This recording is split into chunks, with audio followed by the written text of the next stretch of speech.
인터뷰 BYSQ 글로벌. 안녕하세요, 배양숙입니다.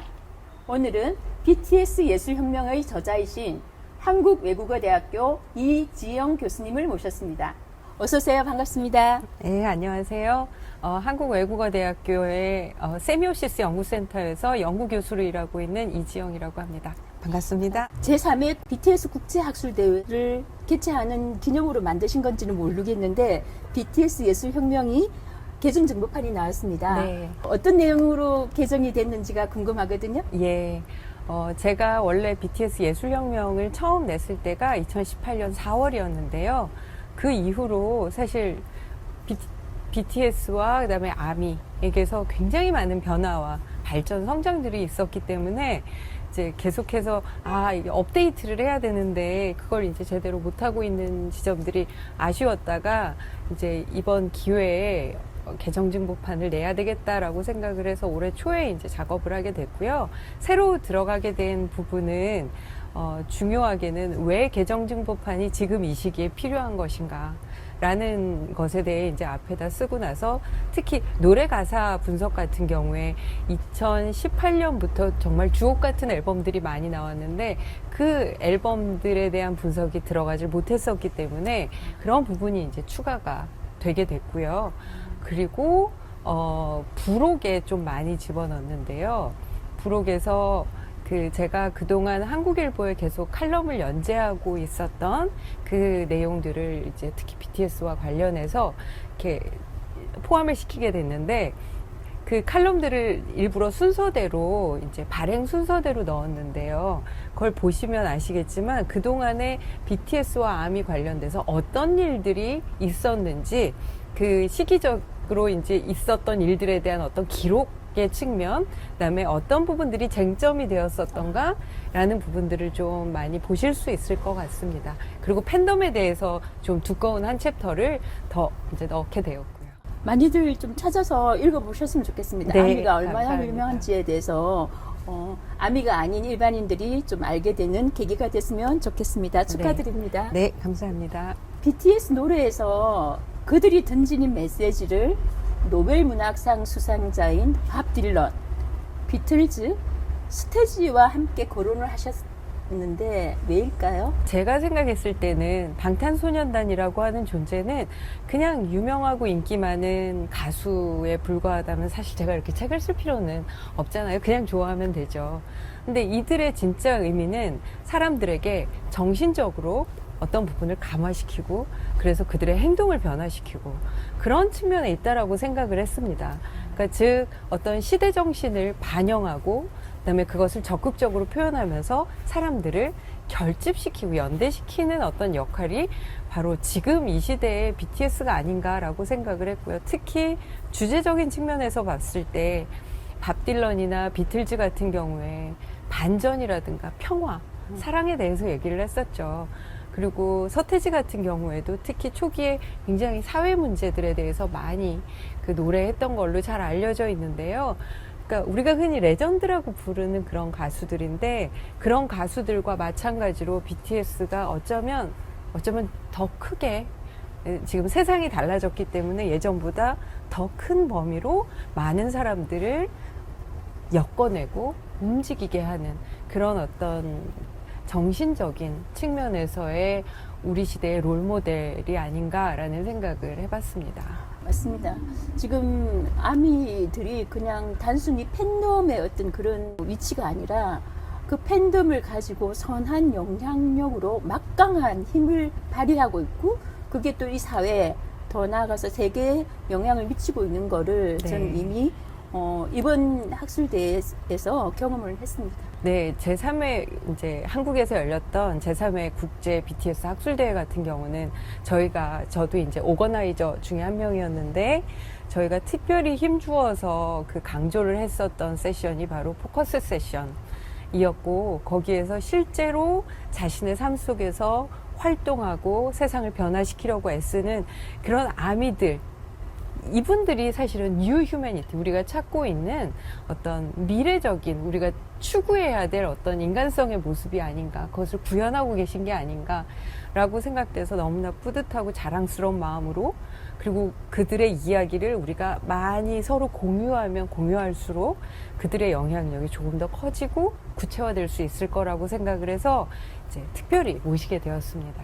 저도 이번 그 학술대회, 국제학술대회 현장에서 가장 많이 들었던 얘기가 아미들이 나는 아미가 된 이유가 BTS의 노래 때문에 정말 삶을 다시 살고 싶은 의지가 생겼고 용기를 얻었고 무너져 내려고 있었는데 뭔가 다시 시작하고 싶은 네. 희망을 가졌다. 네, 이런 네. 얘기를 가장 많이 들었습니다. 네. BTS 데뷔 때부터 현재까지의 노래들이 유기적으로 연관된 서사의 흐름이라고 했는데 자세하게 설명을 좀 해주세요.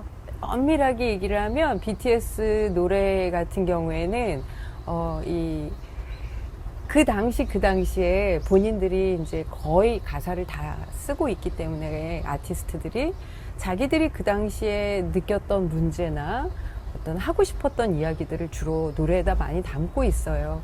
근데 우리와 같이 숨쉬는 동시대의 사람들이잖아요. 그러다 보니까 우리가 괴로워하는 문제를 특히 아마 젊은 세대들 같은 경우는 더 그런 공감이 많이 일어날 것 같은데 그들이 괴로워하는 문제들을 같이 호흡하면서 얘기를 해주다 보니까 사실 굉장히 많이 크게 다가오게 되는 거죠. 맞습니다. 그리고 방탄소년단도 힘들고 어려웠을 때가 있었기 때문에 그 시기를 어떻게 견디며 이겨내왔나라는 모습 자체가 사실은 희망의 증거이기도 하고요. 그런데 이제 또 재미난 건 이들이 계속 커가고 있잖아요. 성장을 하다 보니까 노래 가사에 나오는 메시지들도 이전과는 동일한 것이 아니라 그때는 이렇게 질문을 던졌는데 그 질문에 대해서 나이가 좀 먹은 지금은 내가 이렇게 대답할 수 있겠다. 이런 식의 어떤 관계들도 노래에서 드러나기 때문에. 네. 그래서 이게 다 연결이 되어 있는데 이게 그 자리에만 있으면 이게 발전이 안 될 텐데 나이 먹으면서 함께 인격적으로도 성숙해 가고 아티스트로서도 성숙해 가면서 이제 메시지가 그렇게 성장 발전하고 있고 그런 게 동시대를 같이 살아가며 성장하는 팬들에게도 크게 영향을 주고 있는 게 아닌가 생각합니다. 사회적 차원에서의 부친 사례다.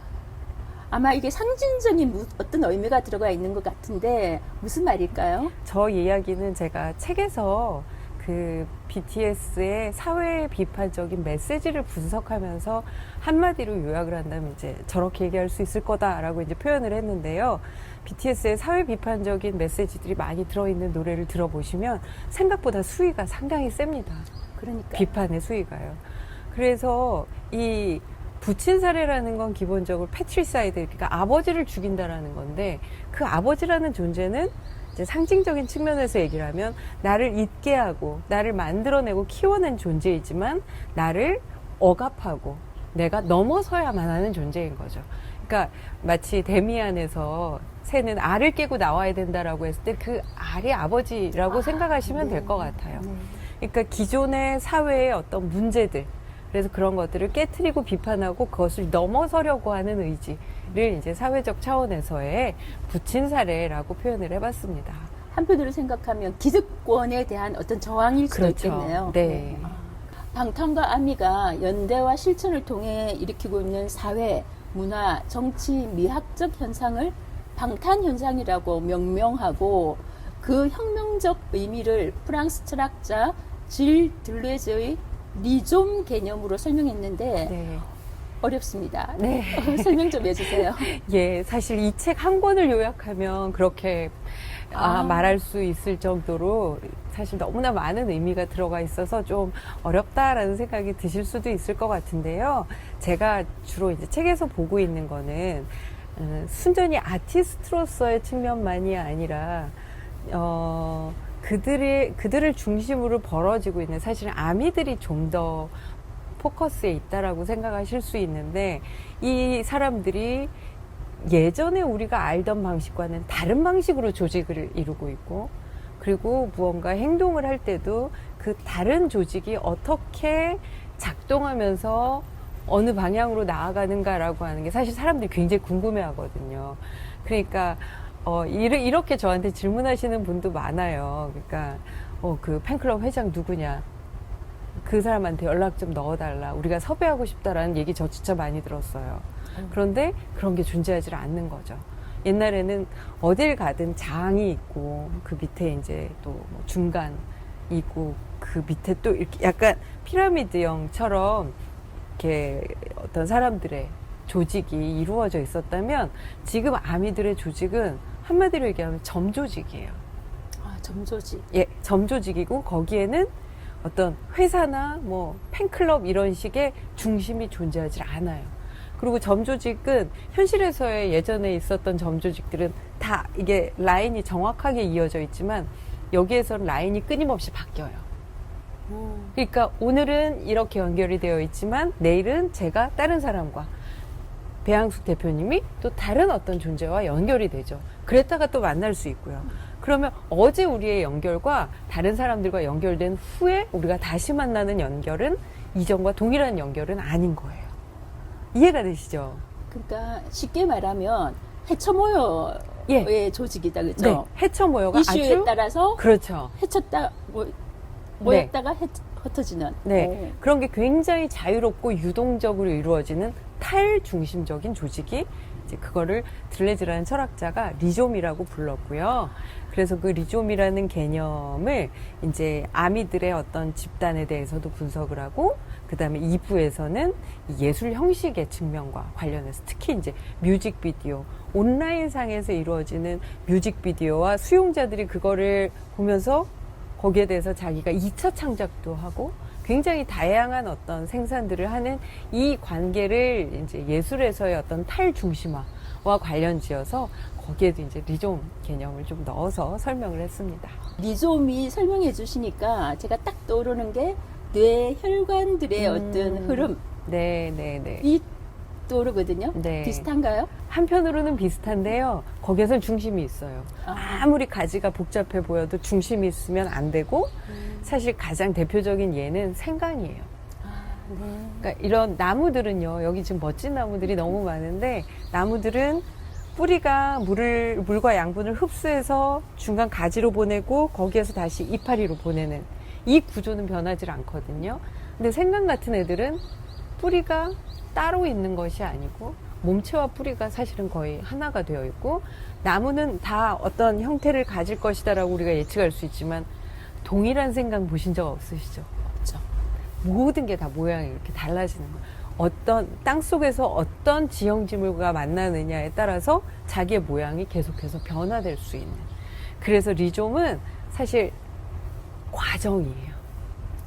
프로세스를 의미하는 말이다라고 생각하시면 될 것 같아요. 너무 설명을 잘 해주셔가지고 이해가 완전히 됐습니다. 아유, 감사합니다. 리좀의 연결해서 생각을 해보니 결국 아미는 방탄의 팬덤이지만 단순한 소비자나 추종자가 아니다 이렇게 네. 해석이 됩니다. 아, 네네, 맞습니다. 그러니까 사실 아미들이, 그러니까 지금 시대의 팬덤이 예전 시기의 팬덤하고 이제 달라진 점은 훨씬 더 많은 자율성을 가지고 있고 스스로가 생산해내는 것들이 많고 그다음에 어떤 일을 만들어내고 예를 들면 아까 소개해 주신 제3회 BTS 국제학술대회 같은 경우는 BTS하고 BTS 회사하고 아무 관련이 없어요. 팬들이, 그러니까 학자 팬들이 모여서 자발적으로 만들어낸 행사 같은 거죠.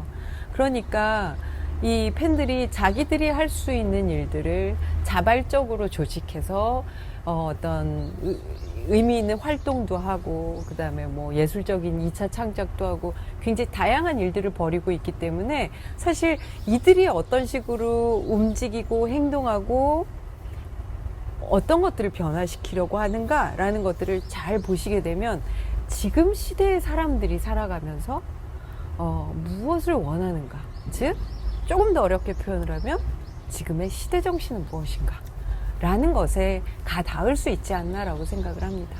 맞습니다. 시대 정신에 대해서 같이 확장성을 가지게 하는 행동들인 것 같은 느낌이 네. 저는 현장에서 느꼈거든요. 네네. 그 말씀이 정확하신 것 같습니다. 한국외국어대학교에서 개최됐던 제3회 BTS 국제학술대회 참석차 방한했던 5개 대륙의 아미 리더들과 인터뷰를 했는데 이구동성으로 BTS 노래 덕분에 삶을 회복했고 치유를 받았고 희망을 갖게 되었다고 했습니다.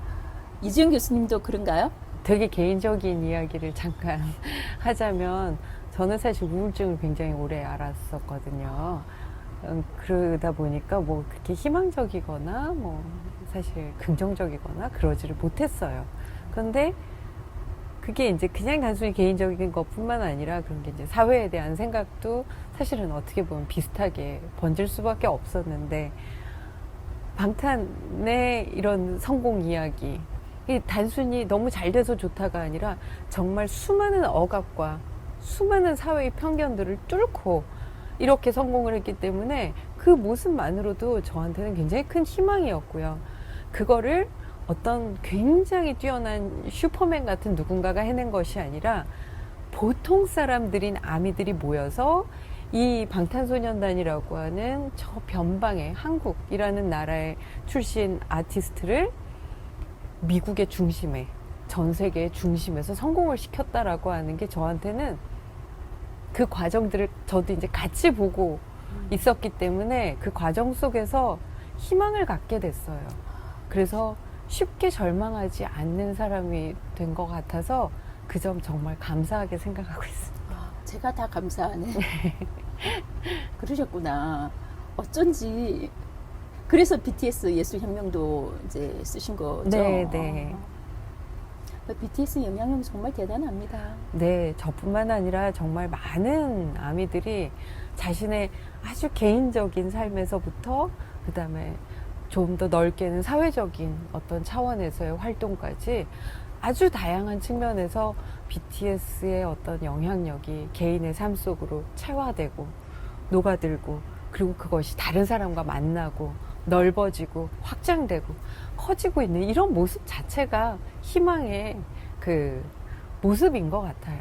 저도 그 마리아나 파시롤리 브라질 아미를 인터뷰하면서 깜짝 놀랐던 게 단순히 어떤 이제 좋아하는 가수 뭐 아이돌을 추종하는 거를 넘어서서 그 연대가 아마존이 불타고 있는 것에 대해서 전 세계에 알리기 위해서 IT와 SNS 기술로 확장을 시키는 걸 보고 깜짝 놀랐었거든요.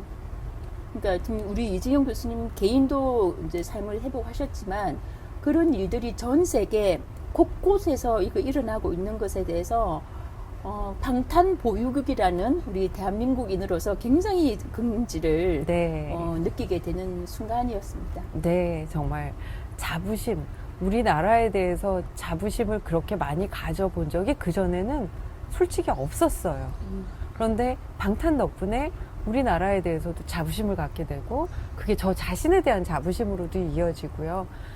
정말 많은 긍정적인 어떤 변화들이 생기고 있는 것 같아서 그 물결 속에 함께하고 있다라는 게 정말 자랑스럽습니다. 저는 이제 3월, 4월에 걸쳐서 유럽 이제 5개국, 6개 도시를 좀 출장을 다녀왔는데요. 2019년도에도 그런 일정을 갔다 왔었는데 불과 2, 3년 만에 한국인이라는 것에 대해서 굉장히 받아들이는 이렇게 애티튜드가 네. 너무나 달라졌다는 거를 또 절감을 했어요. 저는 아미는 아니지만 이게 BTS의 파워구나 싶을 정도로 굉장히 기분 좋은 이제 경험이었습니다. 네, 그런 그 증언을 하시는 분들이 굉장히 많으시더라고요. 네.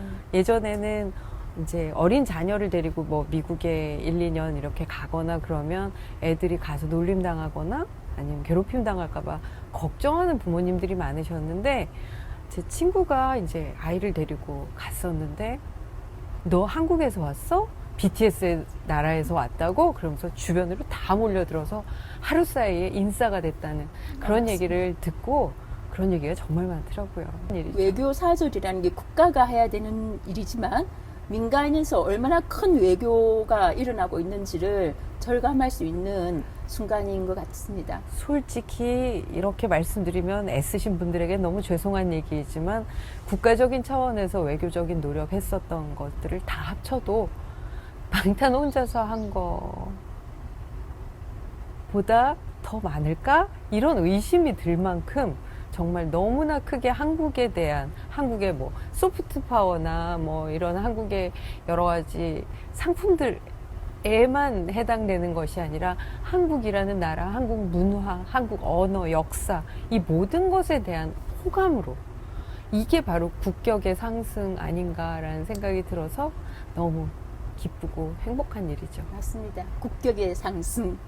정확한 표현이신 것 같습니다. 미국 LA의 아미인 나이키 파르함 연구원은 뉴 휴머니티는 아미 자체이다 라고 했는데 이지영 교수님은 어떠신가요? 100%, 120% 동의하는 이야기고요. 그래서 아미 더 뉴 휴머니티가 바로 포커스 세션의 그 부제였거든요.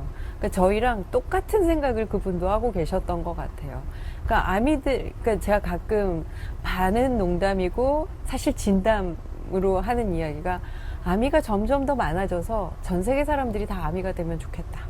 그러면 여기에는 인종차별도 존재하지 않고 젠더 차별도 존재하지 않는 그리고 서로가 도우면서 사랑을 기반으로 한 전 세계 커뮤니티가 형성될 테니까 라는 정말 이거는 뭐 거의 그 이상향에 가까운 말도 안 되는 이야기이긴 하지만 그렇게 얘기할 만큼 아미들이 이 커뮤니티 안에서 어떻게 서로를 돕고 사랑을 바탕으로 해서 이 사랑을 바탕으로 한다는 말이요.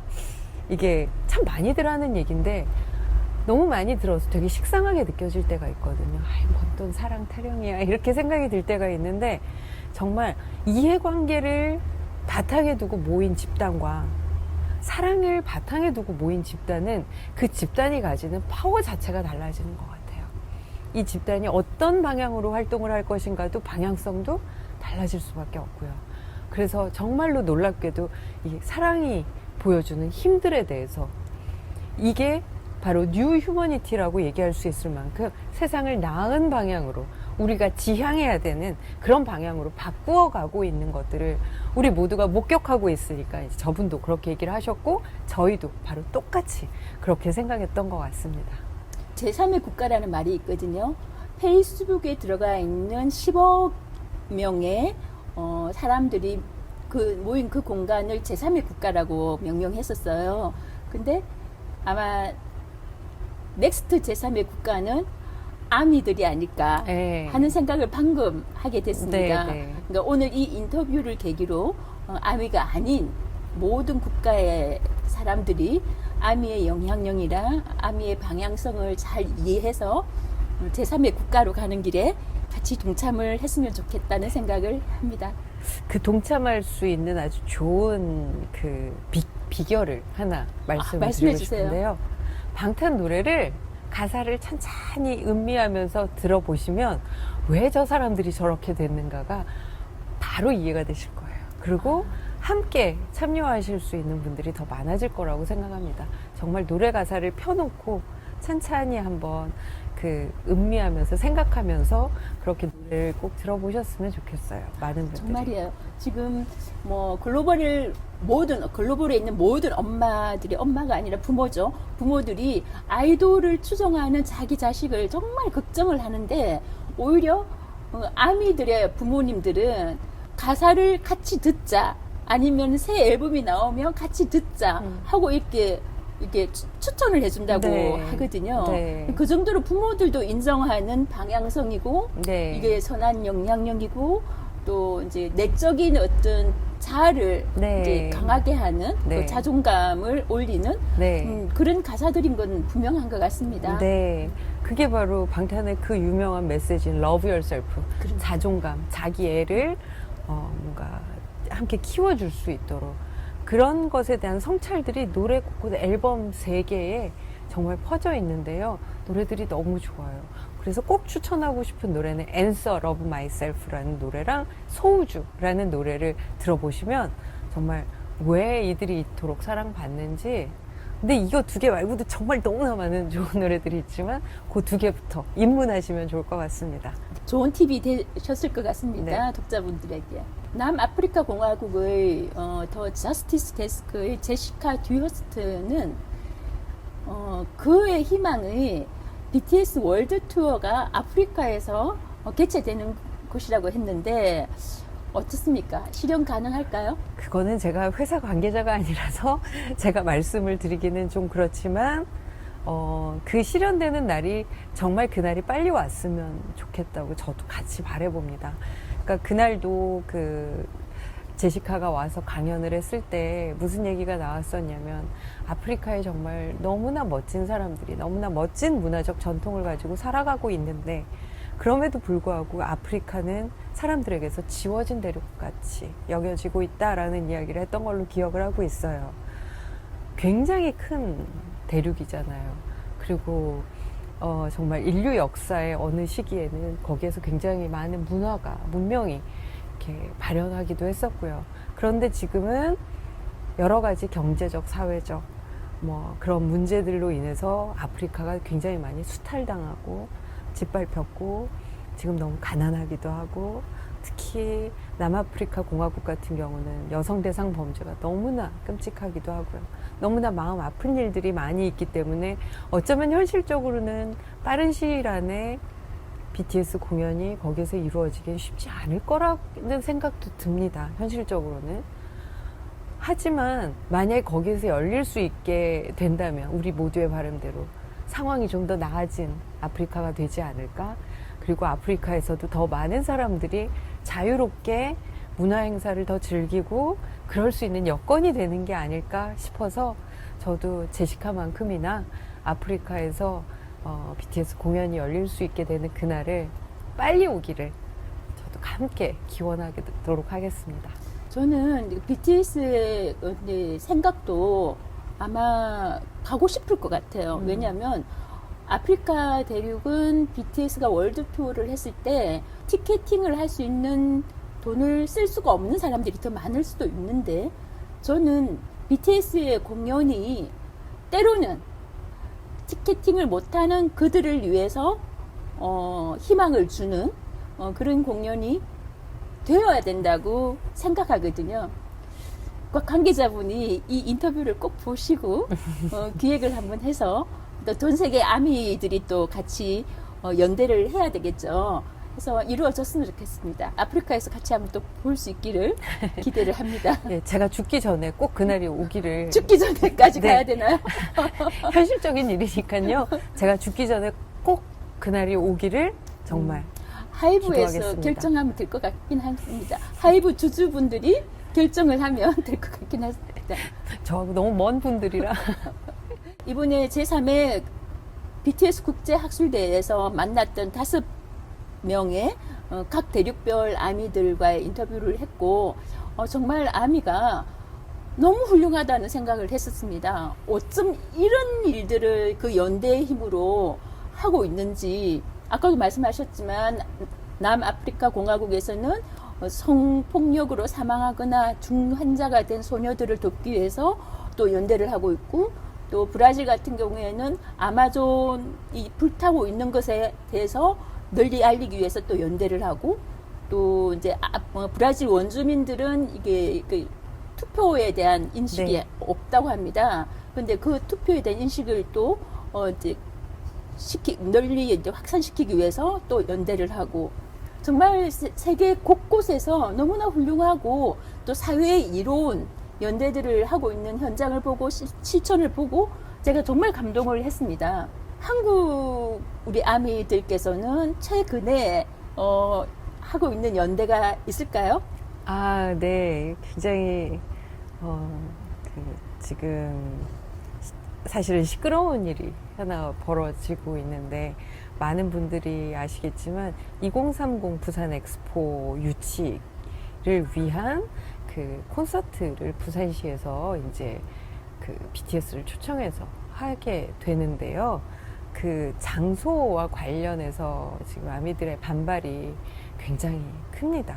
그러니까 여러 가지 문제가 있는데 특히 장소가 너무 부산에서 이제 접근성이 떨어지는 곳에 이 가는 곳이 왕복 2차선 도로 인도조차 제대로 마련되어 있지가 않은데 거기를 걸어 들어가야 되는 상황이고 그다음에 현재도 거기에 이 도로 상황 때문에 지역 주민들조차 이 교통난을 느끼면서 이 정말 문제다라고 하는 곳에서 지금 콘서트를 개최하겠다고 부산시에서 발표를 했고요.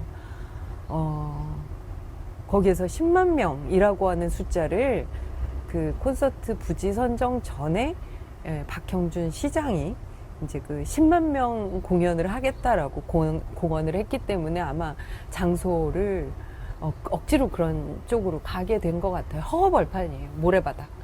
거기다 뭐 자갈을 깐다고 하지만 그게 그렇게 왜 그런 짓을 해야 되는지 모르겠는. 왜냐하면 더 접근성이 좋고 안전하고 더 많은 사람들이 편하게 즐길 수 있는 공연장이 부산 시내에 없는 게 아니거든요. 우리나라에서 두 번째로 큰 도시잖아요. 그래서 이제 이런 일이 터지니까 아미들이 서로 정보를 공유해서 사실 왜 그 지역에서 지금 콘서트를 강행하겠다고 나오는가에 뭔가 비하인드라고 할 만한, 백그라운드라고 할 만한 어떤 커넥션들에 대한 사실들도 밝혀내고 있고. 네. 네. 그건 뭐 확인되지 않은 부분이라 제가 여기서 자세히는 말씀을 못 드리겠지만, 궁금하신 부분은 그 부분에 이제 택지 개발과 관련된 그런 것들을 찾아보시면 좋을 것 같고요. 거기에다가 부산 시내에서 그 BTS가 온다고 그러니까 전 세계 아미들이 온다고 하니까 호텔 가격을 말도 못하게 올리는 일 아마 대표님도 들어보셨죠? 네, 그래서 굉장히 제가 붕괴를 했습니다. 너무 그 국제적인 행사를 유치하기 위한 이 공연인데 오히려 이런 일들이 국제적인 망신이 될까 네. 지금 너무 염려가 되고 있고요. 지금 말씀을 들어보니 제가 지난주에 바로 이제 개촌 클래식 음악회를 다녀왔습니다. 거기 이제 임윤찬 군이 이제 연주를 한다고 하니까 평소에 오시는 분들은 몇 배의 인원들이 모였는데 5,000명 정도가 왔다고 하는데 저는 그 현장에 있었거든요. 거기도 왕복 2차선 도로였습니다. 근데 5,000명이 움직이는데도 거기 아수라장이. 입구에서 아수라장이었었습니다. 그런데 10만 명이 모여야 된다면 20배입니다. 이거는 다 놔두고 이게 안전 문제가 가장 시급한 문제가 되고요. 네. 만약에 안전사고가 났다. 그러면 전 세계적으로 이거는 큰일 나는 일이죠. 정말 국가적인 망신을 떠나서 이 행사를 유치할 수 있을까요? 힘들 것 BTS까지 같아요. 나섰는데 쉽지 않을 것 같아요. 그러니까 이런 부분은 아미들이 잘 체크를 하겠지만 크로스 체크를 정말 잘해서 그래서 아미들이요 현장 답사를 부산 쪽에서 출발해서 가서 그 길을 다 답사를 하고 울산 쪽에서 와서 다 답사를 하고 거기에 화장실이 있는지 그다음에 주변에 상가나 가게들은 있는지 그 모든 조사를 부산시보다 먼저 했고요. 와, 그래서 어떻게 교통편을 마련할 것인가 라고 하는 근데 도로 때문에 너무나 한계가 명확해서 아미들이 아무리 애쓴다고 하더라도 어쩔 수 없는 부분들이 생길 텐데 그 바가지 요금이나 그런 걸 피해서 무박 이틀 이 그 콘서트를 보고 다시 이제 수도권으로 오는 그런 이제 버스 대절 이런 것들을 모여서 하고 있고 그리고 여러 가지 정보들을 통해서 정보들을 이제 정말 집단지성의 이 커뮤니티다 보니까 그런 정보들을 서로 교육하고 알려주고 그래서 청원 집어넣고 항의하고 그런 모든 일들을 대책 마련하고 의료진 아미들 지금 자원봉사까지 모으고 있어요. 거기서 사람 다칠 때를 대비해서 아니 다칠 때를 대비해서 모으는 게 아니라 다치지 않게끔 시스템을 바꿔야죠. 부산시에서 안 하니까 아미들이 하고 있는 그러면 거예요. 만약에 이 안전사고가 나면 정말 큰일인데, 큰일이죠. 그러면 지금 우리 이지영 교수님도 아미시잖아요. 아미로서 그 대안을 제시한다면 어떤 게 있을까요? 네, 이건 제가 생각한 대안은 아니고 아미들이 얘기하고 있는 대안을 전달해드리자면 이미 부산 시내에는 여러 곳에 괜찮은 곳들이 있습니다. 예를 들면 부산 아시아드 주 경기장 같은 경우는 6만 명 정도까지 수용이 가능하고 네, 맞습니다. 아미들이 알아보니까 10월 15일 당일에 지금 예약이 없어요. 비어 있습니다. 그러니까 이미 만들어져 있는 그곳에서 6만 명 정도 이제 관람객을 받아서 하고 뭐 부산 해운대 해수욕장, 광안리 해수욕장 등등 부산의 랜드마크 여러 곳에 라이브 뷰잉 전광판을 통한 라이브 뷰잉 무대를 만들면요 각각 한 뭐 10,000명 정도씩 또 분산을 시킨다. 분산 수용을 하게 되면 부산 시내 전역에서 이 관광 수입 또 사실은 부산시에서 기대할 수 있고요. 몇몇의 호텔만 호재를 누리고 끝날 수 있는 그런 것이 아니라 많은 사람들이 아미들과 더불어 그렇게 축제를 즐기고 그럴 수 있게 되고 얼마 전에 라스베가스 공연에서 우리가 봤던 것처럼 라스베가스 시장이 나서서 보라의 것으로 아예 잠시 동안 시 이름을 바꿨어요.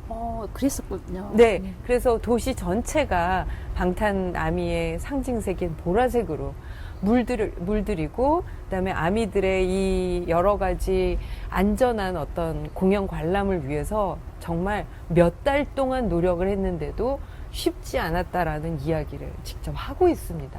그러니까 그런 기존의 뭐 5만 명, 6만 명 규모의 스타디움 투어들을 많이 돌았기 때문에 그때의 외국 사례나 아니면 우리나라 사례들을 잘 부산시가 열심히 조사하고 그것을 지금의 어떤 그 한국유리 부지에서 하겠다는 고집을 버리고 안전하게 모두가 즐거운 공연이 되어서 이 엑스포 유치 선정에 뭔가 영향력을 가진 사람들도 많이 부를 텐데요. 초청할 텐데 그분들도 즐겁고 쾌적한 어떤 행사를 경험을 하셔야 나중에도 훨씬 더 좋을 테니까 그렇게 좀 방향 전환을 해주시는 게 어떻겠느냐라는 의견들을 아미들이 많이 얘기하고 있습니다. 지금 주신 말씀을 부산시 관계자들이 네. 잘 보시고 꼭 보셨으면 정말 좋겠어요. 엑스포를 유치하기 위한 이 행사가 모두의 축제가 될 수 있는 네. 그런 안전한 행사가 되기를 바랍니다. 네. 이런 활동들을 통해서 사실 아미들이 사실은 사회 문제에 더 많은 관심을 갖게 되고 그다음에 정치에 대해서도 인식을 바꾸는 계기가 이번에 좀 많이 된 것 같아요. 우리가 어떤 투표를 통해서 어떤 선택을 했을 때 지금 어떤 결과가 나오는지를 모두가 경험하고 있다. 이런 얘기를 그러니까 아마 많은 분들이 팬덤 그러면 별 생각 없이 그냥 잘생긴 오빠들이나 쫓아다니는 여자애들 정도로 생각을 했을 텐데 현실은 그렇지 않습니다. 다 자기 몫을 하고 있는 사회인들이고요. 학생이든 주부든 직장인이든 다 자기 몫을 하고 있는 시민들입니다. 그리고 그 시민들이 이런 계기들을 통해서 정치에 더 관심 갖고 우리가 어떻게 연합하고 결집해서 지금 이 부당한 현실을 바꿀 것인가 라는 그런 노력들을 하고 있기 때문에 뭔가 팬덤 정치 이러면서 팬덤을 폄하해서 보시는 분들 다시 한번 공부해 보시기를 꼭 권해드리고 싶고요. 그다음에 부산시 이 방송 보시고 행사 제대로 준비하시면 정말 감사하겠다는 말씀 꼭 드리고 싶습니다. 오늘의 인터뷰가 정말 중요한 인터뷰가 된 것 같고 팬덤의 혁명이 무엇인가에 대해서 아미의 연대가 보여주지 않는가를 생각을 하게 돼서 네. 독자분들도 또 네. 시청자분들도 네. 같이 공유가 되기를 바라는 마음입니다. 네, 이 팬덤이 왜 이렇게 혁명적인 어떤 방식으로 나타날 수밖에 없는가에 대해서는 이 책의 일부를 보시면 사실 자세하게 분석이 되어 있습니다. 궁금하신 분들은 이 책의 일부를 특히 참고해 보시면 좋겠습니다. 네. 귀한 시간 내주셔서 너무 감사하고 정말 시간이 어떻게 지나간지 모르는 인터뷰 시간이었습니다. 감사합니다. 네, 좋은 자리에 초청해 주셔서 정말 감사드립니다. 네. 아미의 미래를 응원합니다. 네, 저도 응원합니다. 지금까지 인터뷰 DYSQ 글로벌 배양숙이었습니다. 감사합니다. 안녕하세요. 저는 한국의 아미인 차나래라고 합니다. 이렇게 좋은 기회를 얻어서 제가 아미 중에 한 명으로서 이제 이지영 교수님께 직접 질문을 드릴 수 있는 기회를 얻었는데요. 질문하겠습니다.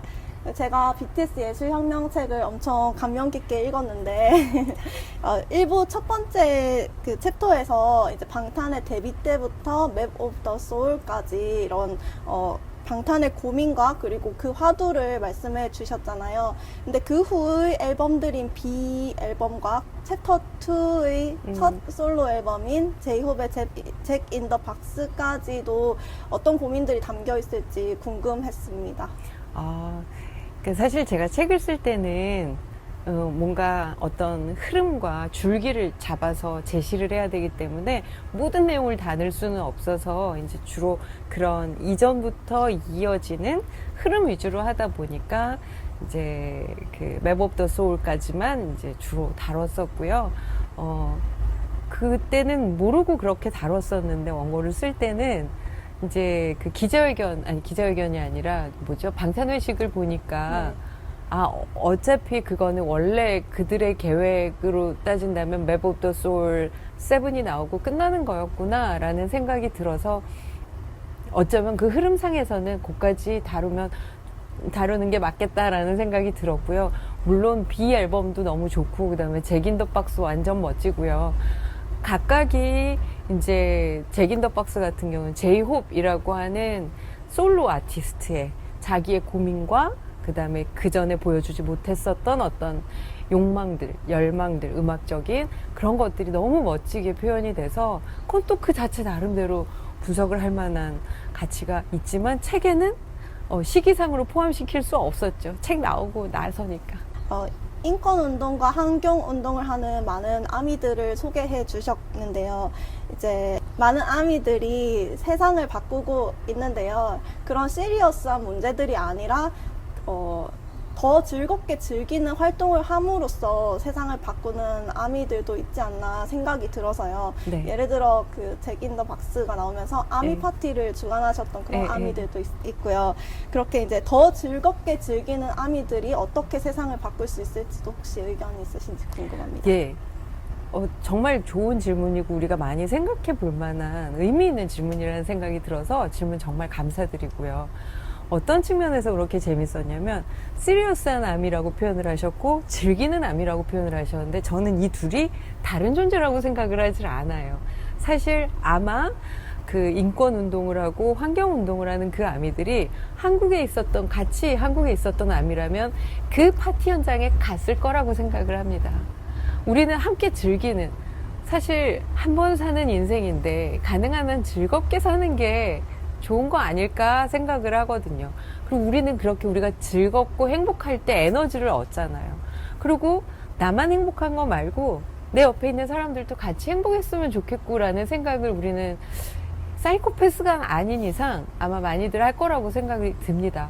그래서 우리가 가진 행복하고 좋은 이 에너지를 나누고 싶고 그런 것들이 누군가를 미워하고 싸우는 것보다 사랑하고 행복하고 즐기는 일이 더 먼저 편안하게 될 수 있는 세상이 되어야 우리가 사실 편안하게 즐길 수 있기 때문에 아마 그렇게 신나게 즐기고 파티하고 저도 그 영상 트위터에서 보면서 야 가고 싶다. 저 춤도 못 추고 뭐 그런 거 못하지만 그냥 가서 저 공간에서 그 에너지를 느끼면 너무 즐겁겠다 이렇게 부럽다는 생각을 했었는데요. 그렇게 즐기면서 또 사안에 따라서는 그 동일한 그 즐겼던 아미가 시리어스하게 환경운동을 하기도 하고 투표 동료 운동을 하기도 하고 인권 문제에 대해서 싸우기도 하고 그리고 다시 가서 즐기기도 하고 원래 인간은 굉장히 다면적인 존재잖아요. 그래서 이렇게 분리하지 않으면 더 좋지 않을까. 우리의 다면성을 인정하는 게 사실 맵 오브 더 소울 앨범의 어떤 교훈은 아닐까? 그런 생각도 해보았습니다. 네. 대답이 됐을까요? 너무 감사합니다.